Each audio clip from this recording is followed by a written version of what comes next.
You having fun yet? Oh, yeah, I'm having a blast. Thanks. Good. God, sucker teed off on that like he knew I was going to throw a fastball. He did know. How? I told him. Yes. And the next time you screech, it'll explode into millions of eardrums.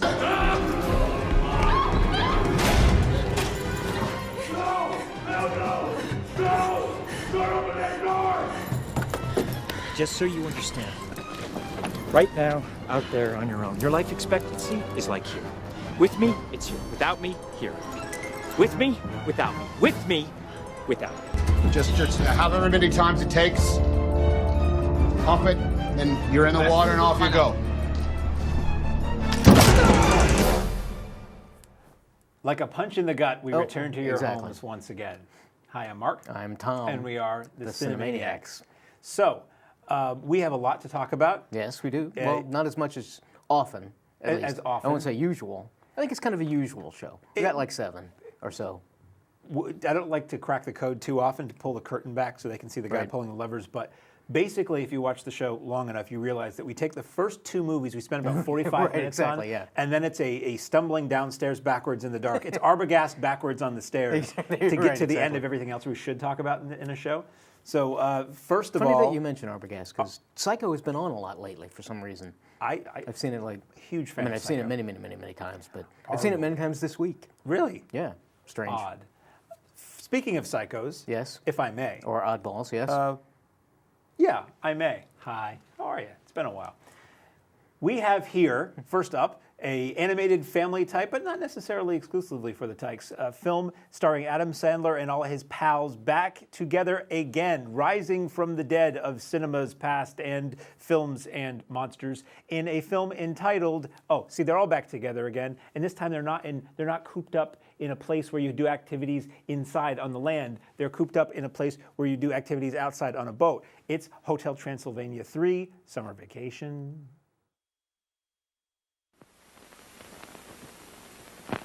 Hot dogs the way you like them. So I saw the first Hotel Transylvania when it came out. As did I, and liked it quite a bit. And yeah, I didn't expect much, and I thought it was fine. And one of the things that impressed me the most about the movie, the only thing I really remember about it, was that under the end credits, they used like this gorgeous like concept art for the various sets and locations and characters, and it was beautiful to watch. And I didn't see the second film, and then this one, based on the trailer that we just played for viewers on TV at home, didn't look great to me. I'm like, okay, great. It's more dumb jokes and gross jokes. Yeah, and I was worried about all that. Yeah. And I actually had a really good time with this. I laughed out loud multiple times, which not even straight adult comedies will do for me these days. And the production design was really pretty to look at with the color and just the design in general and the character design I really liked. And it moved right along, good use of music. And again, under the end credits, they did something cool where it was 2D animation, like cell animation versions of all these characters for the first half of the end credits at least, and it kept me in my seat and it kept me entertained, and I thought that was really cool. So now I want to go back and watch Hotel Transylvania 2 to see what I think of that one, and to see what it, strangely, moreover, to see what it did under the end credits. Right. But good, decent-sized crowd. I saw this at a Saturday matinee, classic, and the kids laughed a lot. Sadly, mostly only during the fart jokes. Yeah. And that's the thing. I watched all this and I'm like, it's going along totally fine. It's comedy that will nail it hit with adults and kids in various ages without being pandering or anything like that. And then there's a fart joke, and I'm like, really? This is just stupid. Right. But as they say, the kids like it. I'm like, well, the kids would love chocolate cake for every meal of the day too. You got to play to Maybe the you give them groundlings. vegetables once in a while. So, right. So I thought this was fine as a grown-up. Like if you're a grown-up who a kid is really strongly pulling you to see this, it's kind of fun. As a person who likes the old classic monsters, that's what this is. It's all the classic monsters, Universal monsters in this, so that's a lot of fun. So what did you think of Hotel Transylvania? Basically what you said. I went into this, I liked the first one quite a bit. I was disappointed in the second one. I just thought, you know, I don't really care about the relationships of these characters because they're so forced. Right. You know, what I enjoyed about the first one was all of the clever references to all of the different monsters and everything like that. And then the second one, really, you're going to create relationships and characters and a society for all these people. So I went into this kind of dreading it, thinking this was going to be one of the ones that we pay our dues to service all of our wonderful viewers. And I was surprised. I was very pleasantly surprised. Basically, all the things you said. To be somewhat negative, I'm wondering if, because in looking at the credits, Sandler didn't direct, Sandler didn't write. At least he's not credited for it. So maybe that's why this was sort of funny. I like Adam Sandler movies, but he does tend to be fairly lowbrow. Not that this was highbrow. But for all of the reasons you said, I thought this was funny, pretty clever. I was personally disappointed by the fart jokes, but I know this is for kids, and kids love them. And there wasn't a lot, which is good. Right. Because they're usually in the kids' movies, it tends to be, oh, we can't let a few minutes go by without an ass reference, or we're going to lose the kids. As you say, it was really pretty. So I think this will transfer even better to home video. I think this will be a very fun home video. Not that I'm saying don't go out and see it in theaters, because I thought I was surprised by Hotel Transylvania 3 and thought it was really enjoyable. So for you, it sort of really scaled the heights. It was a big one that done. I'll just forget about it. I won't. See, he jumps on the transitions, and I have nowhere to go because they're so high caliber. But speaking of high caliber, strangely enough, there's a lot of gunfire going on, and you may have heard this story before about a big building that happens to be on fire. One of the ones I think we talked last week a little bit about. We'd seen the Irwin Allens redone Poseidon Adventure many times, but hadn't really seen the Towering Inferno. This is basically it, but that's okay. But Dwayne Johnson has to save his family and prove that he's the guy who knows everything about high-tech security and can save the world. As a matter of fact, not even in America, because we're transcontinental. Got to get on board something that's really high up. He has to leap off of towering buildings and save everybody, the few people that are still stuck in the burning skyscraper. In real melted butter. Oh, that was close. I'm surprised they show the moment in the trailer where he actually dies. Yeah, it's an unusual. Yeah, because he jumps across this chasm, and he starts. It looks like, oh, he's really going to do, and then straight down, like the coyote. It's too bad. Sadly, his fake leg had Acme written on the side, and we were like, this is not going to end well, because. Yes. You speak about the fake leg. They show us that in the trailer. I thought the effects on that, overall, I was kind of two minds on the effects. Some of them I thought were really, really effective. And this is stupid because I know you farm out effects to all sorts of different companies. So it's not like done linearly. But I thought for some reason the first half of the effects, as the fires are going and everything like that, were really good. And then I thought they got sloppier. And I know they don't, they're running out of time. And so I was of two minds on the effects. I thought this was clearly a reason to get The Rock doing what The Rock does. And I love the guy, and I love his movies, but it's getting a little tiring. I had trouble, and this is kind of a stupid comment about a summer movie, but I had trouble believing, if you take The Towering Inferno, and this is clearly a remake of The Towering Inferno. And Die Hard. Certainly, and Die Hard. So I'm thinking about even with Die Hard. Even with Die Hard, I believed that could be done. That real people could actually do these things. And there were several things in this one that I just can't buy it. It's too over the top. And that's the thing, is for the most part, this operates in a general realm of reality. Right.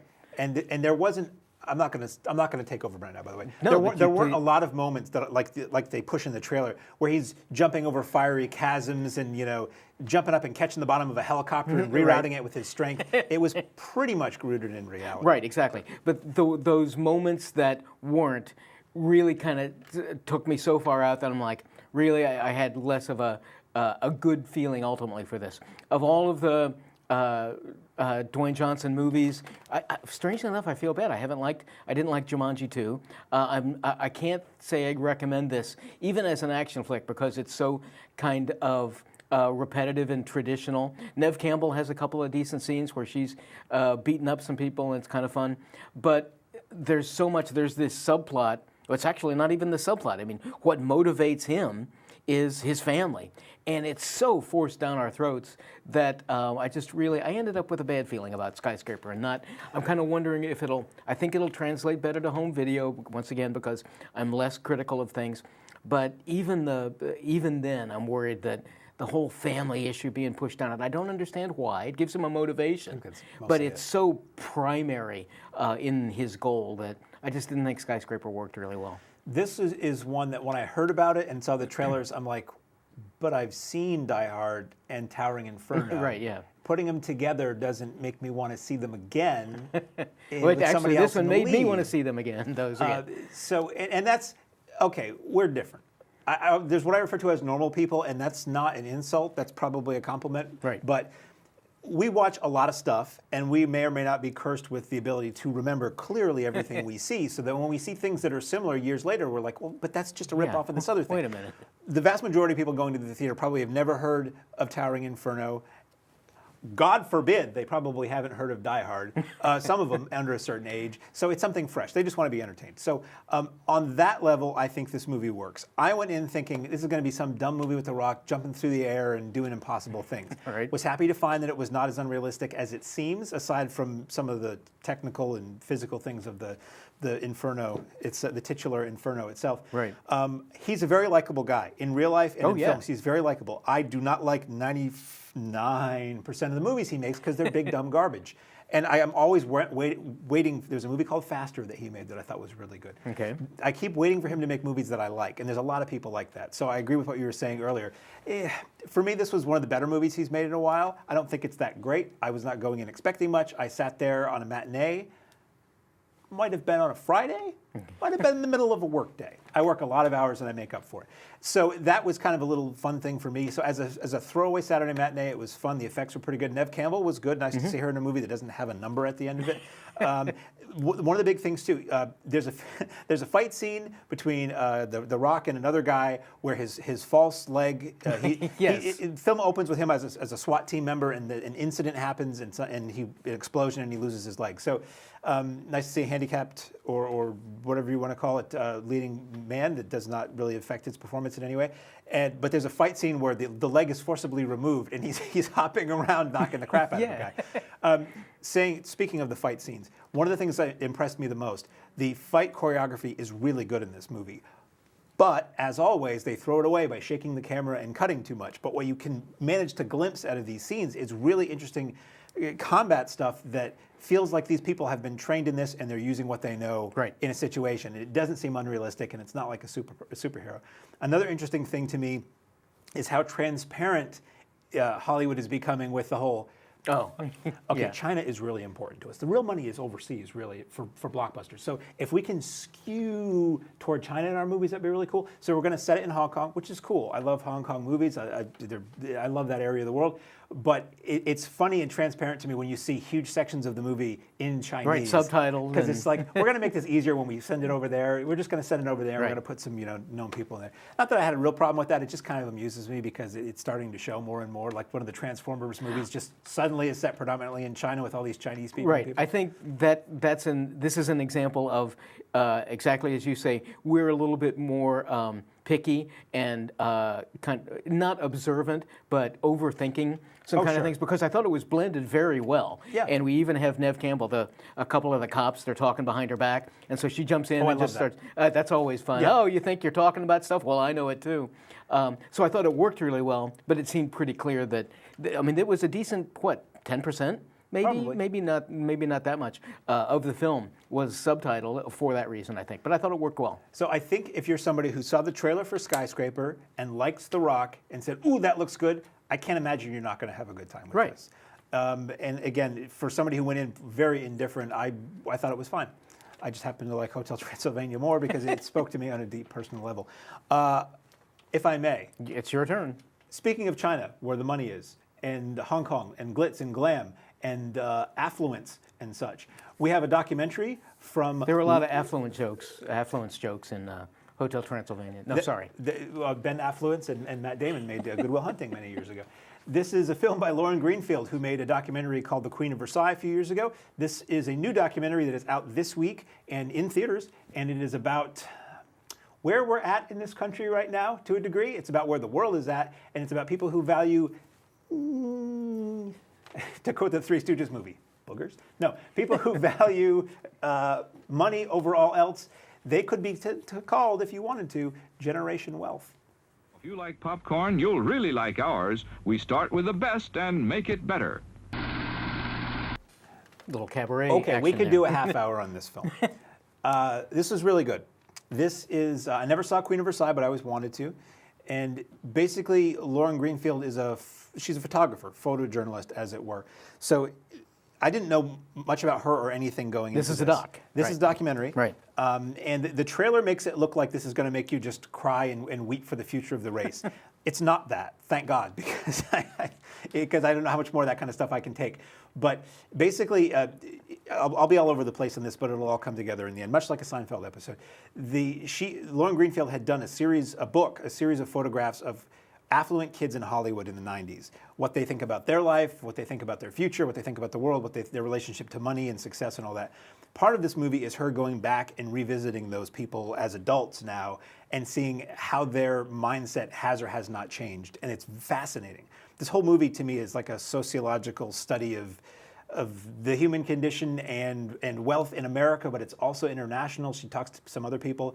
And part of it is revisiting people from the past and how their attitudes have changed. It looks like this film was made over the course of a few years. And part of it is interviewing people specifically for this movie who are very successful and how does that impact their life. There's like a Wall Street power player woman whose career and appearance I guess she first came into contact with the filmmaker because she was determined she had spent more than anybody else on her appearance for work or something like that. Okay. So it's all of this, can money buy happiness? How do you measure success? How much is enough? And the answer is always a little bit more is enough. And it's fascinating. And then the film over time becomes something else.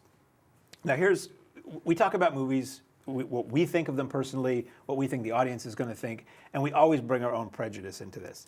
So for me, a prejudice I have about documentaries in the last 10 or 15 years is how often they become about the filmmaker. Right. It's like I haven't seen it, but I had heard this documentary about Paul Williams is more about the guy making the documentary. And it's like, well, I don't necessarily want to see a movie about you. I want to see a movie about the subject at hand. And to me, I get annoyed when I see that. This movie becomes that. This movie, at some point, the filmmaker starts interviewing her kids, and she's noticing that all these traits that she's seeing in other people that could be seen as bad, like, family second, money first, career first. She's been doing that, and has it impacted her children's lives because she's so focused on work. Okay. And then she starts talking to her parents, and she realizes how her life was impacted because her parents focused so much on work. And so at first I'm like, oh, it's another one of these, turn the camera back around, right. Narcissistic things. But it all speaks to this overall theme of this, and it's all fascinating. Everybody she talks to in this movie is fascinating, whether you want to laugh at them or roll your eyes or hate them or love them or whatever. So it's kind of an important film to see because it might make people who have any sense of self-reflection take a look at where they are and what their attitudes are about these things. It speaks to what's going on around the world right now. It speaks to what's going on politically and socially in this country right now. So I would highly recommend Generation Wealth. It's not a chore to sit through. You're not going to feel like it's homework or that it's not one of these documentaries that, hey, I'm going to go feel bad about myself and the world around me. It actually is hopeful because it points out things that people should see and realize in themselves and maybe try to change. So that is in theaters now. Also in theaters now. Yes, and on somewhat limited release, you'll find it in specific places, and this one actually at our sponsor, the Colonial Theater in downtown Keene. It got a slightly wider release earlier, and one of the nice things about what the Colonial does is, and I don't know, I know you have to book well in advance, but when films are on kind of wider release, but they're not super Hollywood-style things that you're going to see at your Sixplex, at your Keene Cinemas, or at Hooksett or something like that. And so I get the sense that the Colonial waits to find out what's popular and then brings it back. But they're always pretty high quality, pretty high caliber, and this is a good example. Nick Offerman, you'll recognize him from many other things, plays a man who is getting up there in age, and he's waiting for his chance, and he connects with his daughter, and they write a really popular song. And the trouble is, his daughter's heading off to college soon, and there's this kind of he's torn between, do I want to let her go or do I want to keep her for myself because I want to be popular and things like that. Ted Danson is around to give some somewhat sagely advice about hearts beating loud. Hearts beating loud. Center now. Enjoy a delicious snack and ice-cold Coca-Cola. So again, I think the trailer tells you what you need to know. There's good music in it. Performances are all really solid. It's a low-key actors performance kind of a film, performance driven. It's got solid values at the end. I mean, I think on films like this you can kind of tell, because the question is, does he try to manipulate his daughter to not go off to college so that he can be successful or not? And I think the answer, not that I'm giving away anything or don't want to, but I think the answer is kind of clear. He frames her for murder, so she exactly. has to be under house arrest, and they do YouTube shows. You've seen this. I thought you hadn't seen this. I did. But anyway, performances all around are really strong. It's an uplifting, fun film. This is through, if you're local, this is at the Colonial through this coming Thursday. So you got an opportunity to see Hearts Beat Loud. I thought it was very solid. Cool. I will do my best to see that. And that's what we have at theaters. We thank our friends at the Colonial Theater once again for sponsoring our program. And now we will move on to that which you can see on home video. The home video, ready? Sing along. Format, device, you can say it. Service, or pickle jar of your choice. Of your choice. First up if you haven't seen this, go see it now. It's my favorite film of the year so far. I was going to say, I haven't been taking notes, but I think it might be my favorite movie of the year. Yeah. It is best horror movie I've seen since It Follows, at least for my taste. We have a film written and directed by John Krasinski from The Office, co-starring his real-life wife, Emily Blunt. And they are people who find that after an evil alien race has taken over, who operate on sound and will viciously eradicate anything they hear pretty quickly, the surviving humans have to find a quiet place. Want a dryer with professional quality results, but 50% less noise? So, we should all be quiet. I thought this was a stunningly effective film from this comedian. This guy, and Blunt is always really good. This kind of, for me, came out of nowhere. They started hyping it, as they do with trailers, a couple months before it came out. And I just thought, wow, this looks really interesting. And I was super curious as this was coming up, because I learned a little bit more about it. How are you going to be able to sustain a 90-minute, 2-hour film without saying anything? And there are stunningly clever ways that they get scenes with dialogue, and they find ways to get the information across. Krasinski didn't run this past me before he delivered it, because I tend to get picky on films, super picky on films that I really, really like. Because for me, this is a 9 on a scale of 10, and I thought it could have approached 9.5 or even a perfect movie with a couple of changes, just relative to its own logic, its own story logic. But overall, there are some scenes that are just cringingly painful. Emily Blunt has a scene where she, it's in a bathtub, and I won't talk about anything else more than that. This was just a stunningly terrific film, and I encourage everybody, if you can take it. I tricked my wife into, sit down, we'll watch this, it's really good. This comedian directed it, and so we watched it until the very first scene. There's a scene on a bridge, for those of you who have seen it, that really sets up the stakes for everything. And that's the point where she said, okay, I'm leaving, because she can't take the tension. She hates movies like that. I knew she would. But I just thought this rocketed to the top of my favorite film of the year so far, and nothing's beaten it out. It's insanely suspenseful and intense. It is a white knuckler extraordinaire. One of the things, I hope people can experience this at home the way ideally you saw it in the theater, which was silence. That was so much fun. No distractions. In the theater, because when I saw it, there were like 10 or 20 people the first time I saw it, and everybody's afraid to eat popcorn. Because you're so with the characters in the movie. It was just wonderful. I don't have much to add to that. Insanely well done, super creepy, not terribly gory if I recall. No. There's a few moments of gruesomeness, but mostly it is just tension, and it's unrelenting, and at all times, even when the characters on screen are happy, that opening scene on the bridge clearly says, here's what's out there and here's what's happened. If you make any noise, no matter how far away you are, these things move fast and they are merciless. I'm not going to say any more about it. I loved A Quiet Place, and I thought it was really good, and I've only seen it once in the theater. I can't wait to see it again. This is one I will own in perpetuity on a physical format. so it'll still really be mine. Yes. So, speaking of delving deeply into things. Oh, right there. A little historical background may or may not serve you well relative to Ted Kennedy's issues initially around an area in Massachusetts. That's where they all tend to live. But problems he had with one of his assistants. If you're familiar with it, we'll talk more about the background and interesting historical things. But you want to be careful when you're driving around Chappaquiddick. Like the same day you bring in your car. Midas, because your brakes can't wait. So for me, this is another performance movie. Solid Jason Clarke, Ed Helms, comedian Jim Gaffigan.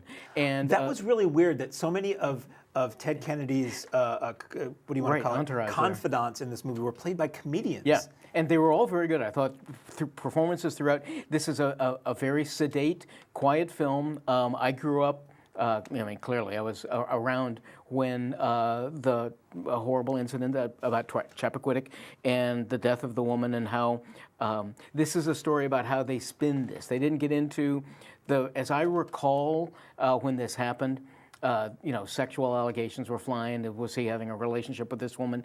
They sort of touch on that, but my feeling from the film was that no, that wasn't happening. But that's not what this film is about. The film is about family, how his father both supports him but seems to want nothing to do with him, about how the support structure of his entourage, as you related to him, tries to spin this so that it's not a negative for Kennedy. And clearly, even though he was constantly ghosted by it, he was a phenomenally successful, given your political bent, for a long time, a very powerful, successful senator from his state. So I thought overall Chappaquiddick was a very strong film, terrific sound design, just a really powerful performances from everybody. This is a story that I always heard about growing up in New England and watching the Boston TV and news channels. The word Chappaquiddick, it orbits you.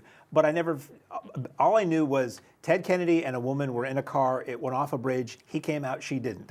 And it's a mystery. So this film, again, does not get into the various theories. It does a little bit. It gets into some alternate explanations for how things may have come to pass. But as you say, it's really about the Kennedy team immediately coming together and saying, because Ted Kennedy was sort of like the next in line to try to be president. And with that name and the history, it was pretty likely. And this happens and everybody's like, oh, this is a problem because now he's maybe not going to be president. And it's really good. And Jason Clarke as Ted Kennedy, he goes through all these, you're on his side, and then he's doing things where like, oh, you're being an idiot. And everybody, it almost becomes comedy at some points where he shows up with a neck brace and like all of the, and goes to, so he does something publicly with a neck brace, and everybody in the Kennedy team is just like, oh, at the same time.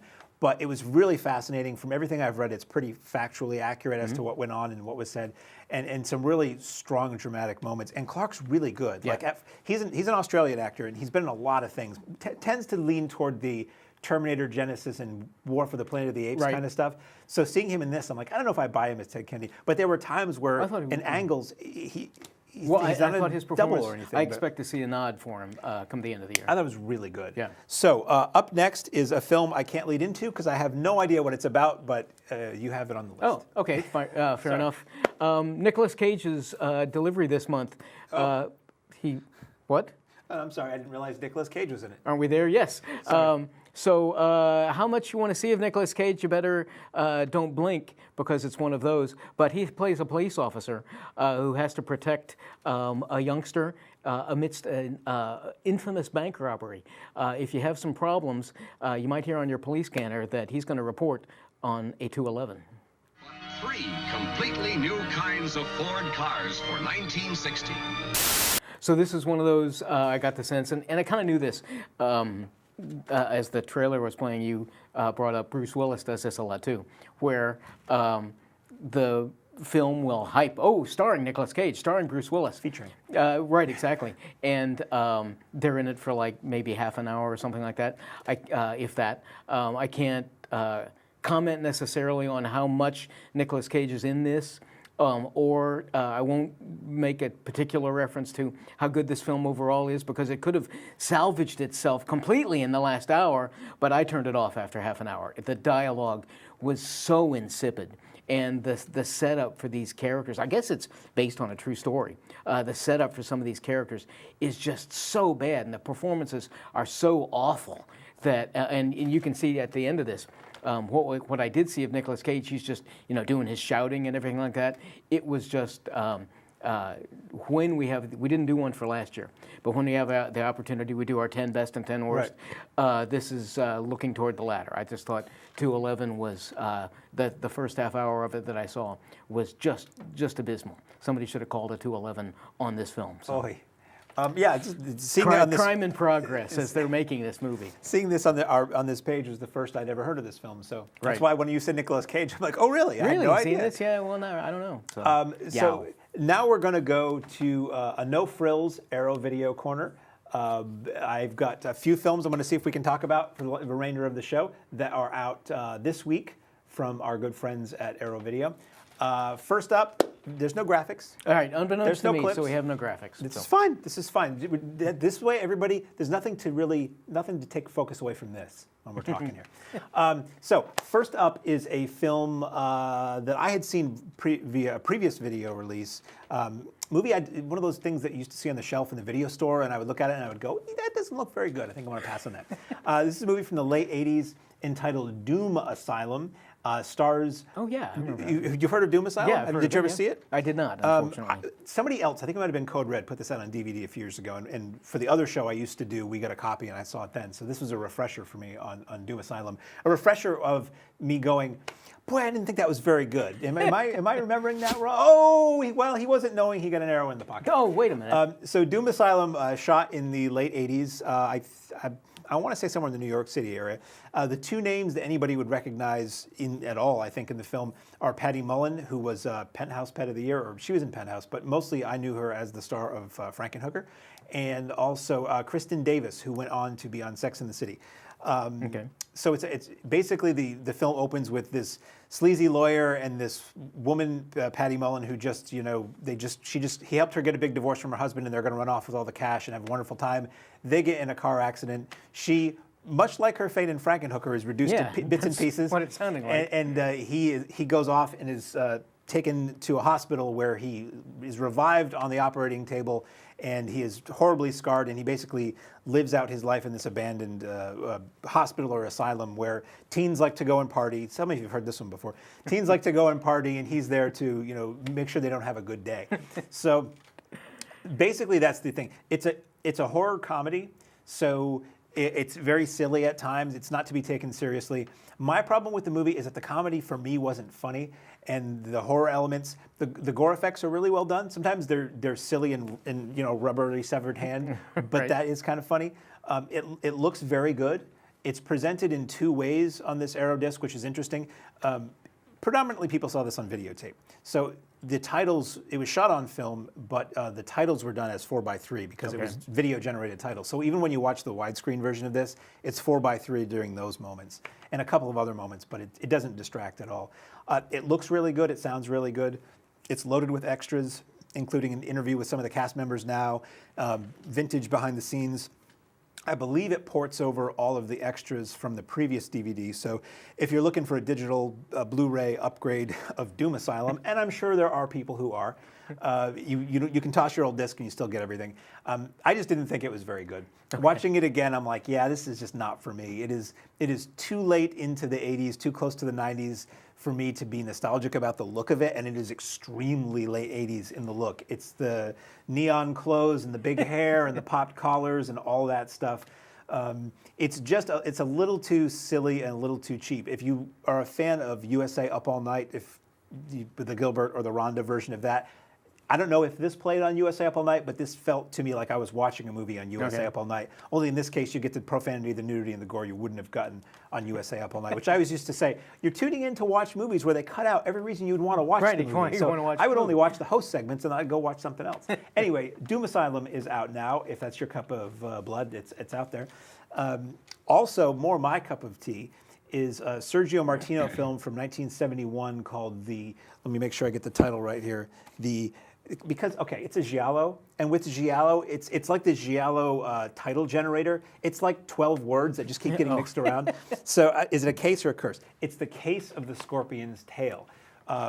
Post Bird with the Crystal Plumage, a lot of giallo would have animals in the title because they figured that's what sells. We want to hear about the of course. Case Animals. of the mongooses tooth or And something scorpions. like that. Yeah, that'll sell. So, Case of the Scorpion's Tail. T-A-L-E or T-A-I-L? T-A-I-L. I have to Okay. keep looking because every word, case, Right. curse, tail. It is a tail, and there's a guy in the movie gets a little tail. So George Hilton stars in it, who was in one of the Sartana movies in that section last week, as this insurance investigator who comes to investigate the death of a rich man and whether his wife had anything to do with it and what's going on. And it's a giallo. So if you like giallo like I like giallo, it is set in Italy in the early 70s. Everybody looks really suave and cool. The clothes are funky. The music is great. Interesting Euro decor and locations. Stylish murders. Somebody with black gloves and a shiny object and a wide-brimmed hat. They probably never saw Bird with the Crystal Plumage either. I thought it was a hell of a lot of fun. It keeps you guessing right up to the end as to who's doing what to who and why. Again, the soundtrack is fantastic. Movie looks amazing on this disc. Loaded with extras, 1 or 2 commentaries, interviews with the surviving cast members, the original trailer, which is, I'm being hyperbolic. It's not worth the price of admission alone because these discs aren't cheap. But it's really, really cool. It's cool psychedelic trailer. So I thoroughly enjoyed The Case of the Scorpion's Tail. It's one that I had never seen before. And Arrow's putting a lot of these out, and it's great because it's letting me fill in the gaps, and they look good. You're not looking at old Greek VHS bootlegs like we did back in the 90s when we wanted to see this stuff. And then finally, I got through all of them. Hot damn. Arrow Academy, who does more cultured, foreign, art housey type things, has a release of 2 films by a filmmaker I'd never heard of, Korean filmmaker Hong Sang-soo. The title is called 2 films by Hong Sang-soo, and the 2 film titles are, forgive me if I look over my shoulder here, Tale of Cinema and Woman is the Future of Man. I'd never heard of this guy before. I think I've heard of Woman is the Future of Man. It's possible. These are from early 2000s. Okay. Art house films that have gotten some notoriety. Yeah. I mean, Scorsese does the introduction for one of these on this film. Wow. Basically, you put the disc in, it's both movies. You can pick the movie, and then when you go to special features, you get the set of special features for that film. So Scorsese is singing the praises up and down of these movies and this filmmaker. South Korean or Korean cinema has been very interesting since the late 90s, early 2000s. It used to be Hong Kong was where all the action was, literally. And then when the transition, where they were being handed back to China, a lot of those filmmakers fled to the US or elsewhere, and they started making movies here, most of which were not very good. And then eventually they all went back to Hong Kong and made movies that were not as good as what they used to make. All the good stuff seems to be Korean now, or the interesting stuff to me, whether it's horror or drama or thriller or whatever. So Hong Sang-soo makes these films that are slice of life dramas, I guess. I'm only basing this on the 2 that are in this set. I didn't like them, and this is the kind of movie where I don't like something to the degree where I'm looking up on IMDb and reading other reviews. I'm like, what do people see in these things? And predominantly people apparently like these. Both are similar in structure, where it's about, one of the films is Woman is the Future of Man, I believe. Is about 2 friends who get together and talk about, they hadn't seen each other in a long time, they talk about a woman they were both involved with at some point, and they decide to go and see her now, and it gets into what their past relationships were like and trying to mend old fences and things like that. But part of the problem with me, and maybe it's entirely possible that I'm not very smart, there are flashbacks, but I'm watching this and thinking we're talking about 2 other people because they look different enough from how they look in the present that I'm like, what happened to those other people? And it's like, well, they're supposed to be the same people. And a lot of just very mundane conversation and scenes that go on kind of long. So personally, I found them boring.